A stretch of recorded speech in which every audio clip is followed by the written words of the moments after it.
I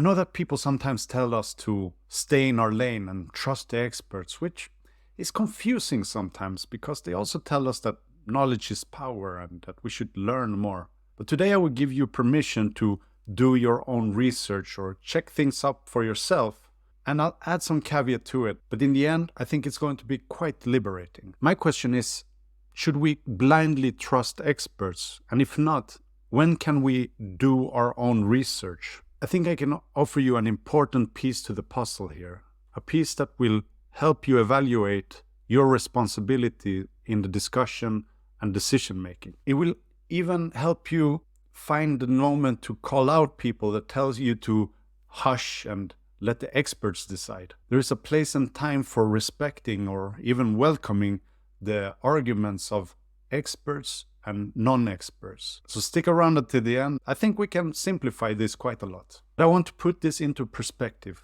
especially in important global situations like our recent pandemic or the climate change. Actually, the pandemic is a good example to make this point. I believe these last turbulent years have left most of us, non-experts and experts, grappling with many questions, including how severe was the virus really? From where did the virus originate? Were the lockdowns effective or needed? Should we have closed schools? Should we mandate vaccines? And maybe even more important, what does this mean for future similar scenarios? How do we act then?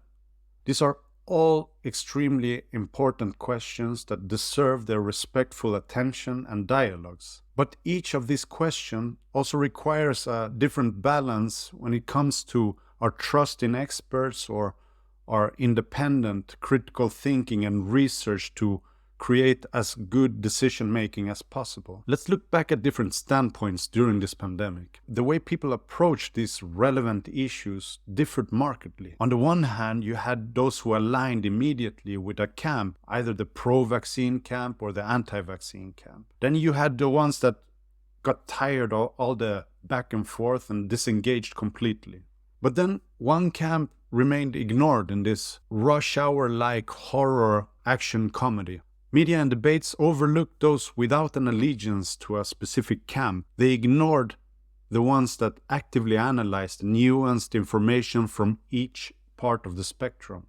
Were we not interesting enough? Anyway, in a way, most pandemic discussions exposed the chaotic information landscape where a knowledge mixed a soup of truths, half-truths, value judgments, politics, and other interests. So how can we distinguish between truth and falsehood in a turmoil of contradictions? A blind reliance on the chosen few, the experts, might not seem too far-fetched then. As a result, some social media accounts and memes, including from scientists and their followers, warned non-experts from doing their own research. But here we encounter a different type of problem. Humans need to understand their surroundings. We constantly pick up cues to assess immediate dangers or rewards. So restricting us from doing our research and leaving the decision-making to an exclusive group like a ivory tower kind of goes against one of the things we humans do the best, researching our surroundings and threats. Also consider how we get bombarded by any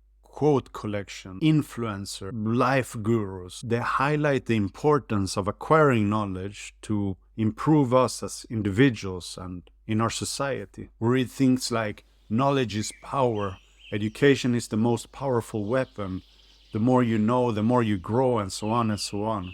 Motivation quotes like these are endless. Still, today's discourse, or at least some of the most visible ones, gives us the impression that independent thinking poses a danger to society. Newspapers warn us from doing our own research. So how do we solve this dichotomy? As I mentioned, I think there is a pretty straightforward way to categorize different societal or scientific issues to know if we should sit down and listen to experts or if we should engage in the topic. And once you see these distinctions, you will understand the confusion behind much of the discussions today. including the ones about vaccines or COVID. Let's look at these two questions highlighted in the introduction. From where did the SARS-CoV-2 virus that causes COVID-19 originate?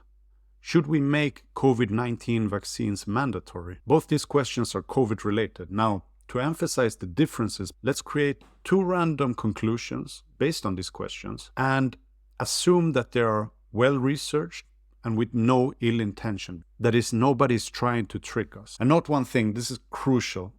These conclusions are only there as examples to make a point and should not guide any opinions whatsoever. Let's just use them as examples. Conclusion 1. The COVID-19 virus originated in nature. Conclusion 2. COVID-19 vaccines should be mandatory. Do you see the difference between these two types of conclusions? At least one difference should stick out. Assuming the case was well researched and analyzed, the first claim falls under empirical judgment.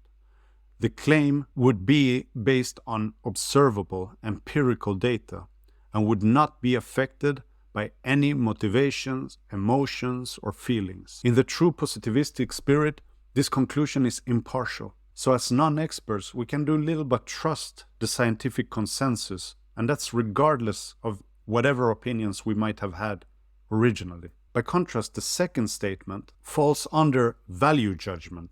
Values and value judgments are subjective evaluations of the worth, desirability, or usefulness or something. They are often based on feelings, morals, motivations, and sometimes aesthetics. And whether our decisions are mundane as taking the bus to go to work or walking to work, or more globally impactful like starting a non-profit organization, we always make value judgments. It's inevitable. So the argument COVID-19 vaccines should be mandatory falls into the value judgment category. Of course, you could set up a reasoning that sounds scientific. For example, mandatory COVID-19 vaccines saved thousands of lives worldwide.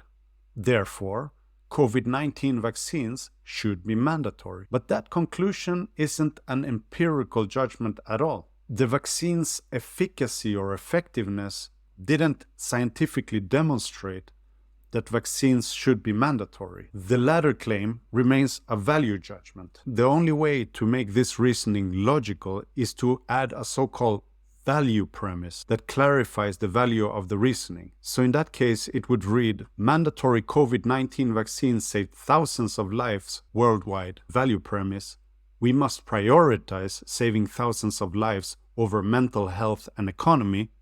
And then the conclusion, COVID-19 vaccines should be mandatory.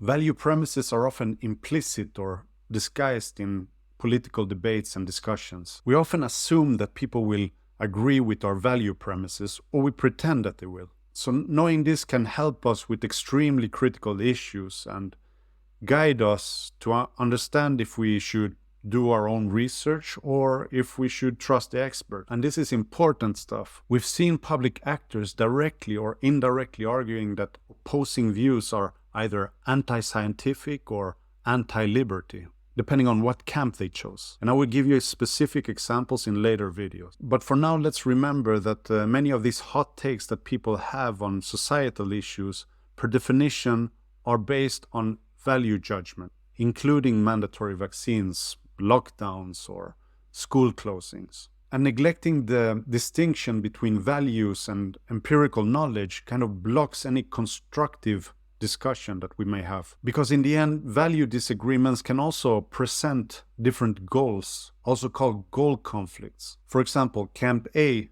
may prioritize individual freedom and personal choice, while Camp B prioritizes public health and community well-being. Both are extremely valid value judgments to consider. But if we're unaware of these goal conflicts, we keep talking over each other's heads, and we solve very little issues, if any at all. And then there is the idea that the expertise of scientists includes the decisions within the realm of value judgment, which I don't think is completely straightforward, to be honest. I often see scientists and their followers on social media confound their scientific knowledge and their motivations and value-driven opinions. But if you ask me, Scientists' unique expertise and authority ends wherever the empirical judgment ends.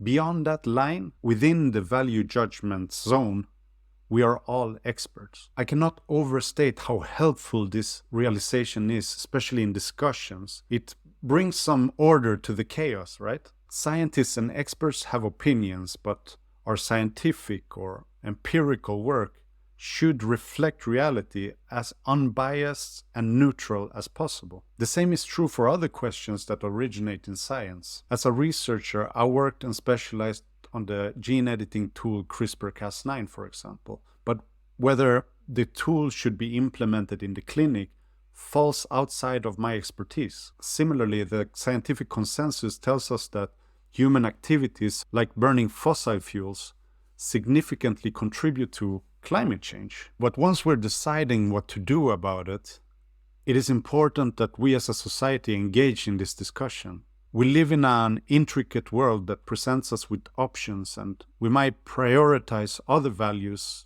over the particular scientist's opinions. So opposing scientific recommendation doesn't make us anti-scientific by default. Some people may value open schools much more than they value the reduced risks associated with closing them. They might emphasize the risks of CRISPR-Cas9 in the clinics over the positive effects, and then they may value their current lifestyles over the climate. So we may disagree about these values and consider that our values are morally and ethically superior. Still, both sides of those arguments remain value judgments, regardless. So considering that we are all experts within the realm of value judgments, I'd suggest we leave the empirical judgments to the experts or the scientific consensus, and you get the permission to do your own research, debate, engage within the realm of value judgments. But then if you want to convince people about your opinions,